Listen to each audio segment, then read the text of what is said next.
नमस्कार, one India Hindi में आपका स्वागत है और मैं हूं आपके साथ विवेक। काबुल एयरपोर्ट के बाहर सीरियल ब्लास्ट के बाद से ही अफगानिस्तान में खौफ का माहौल है।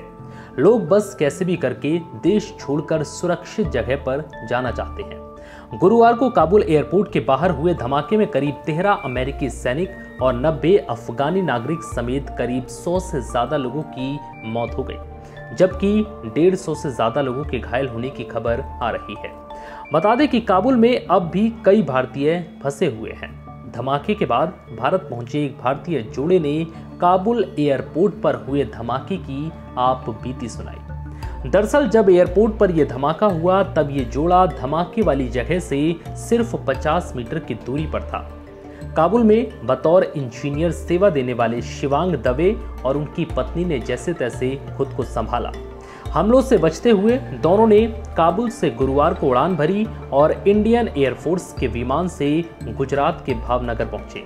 भावनगर में शिवांग दवे ने काबुल का आंखों देखा हाल सुनाया। शिवांग दवे ने बताया कि मैं काबुल में पिछले 12 वर्षों से एक प्राइवेट कंपनी में इंजीनियर था। पत्नी भी वहीं साथ में ही रह रही थी। जब तक अफगानिस्तान में अमेरिका और भारत समर्थित सत्ता रही, हमें कोई दिक्कत नहीं हुई। हालांकि 2017 से तालिबानियों ने वापस अफगानिस्तान के रिहायशी इलाकों में पैठ बनानी शुरू कर दी। इसी साल उन्होंने अगस्त में अफगानिस्तान के कई शहरों पर कब्जा कर लिया।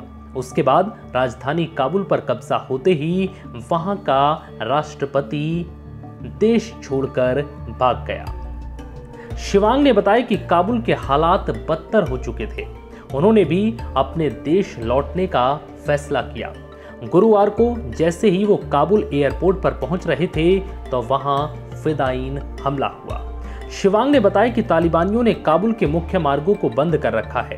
भारतीयों समेत कई देशों के लोग काबुल एयरपोर्ट में दाखिल नहीं हो पा रहे। हमें ये चिंता खाई जा रही थी कि एयरपोर्ट तक कैसे पहुंचे।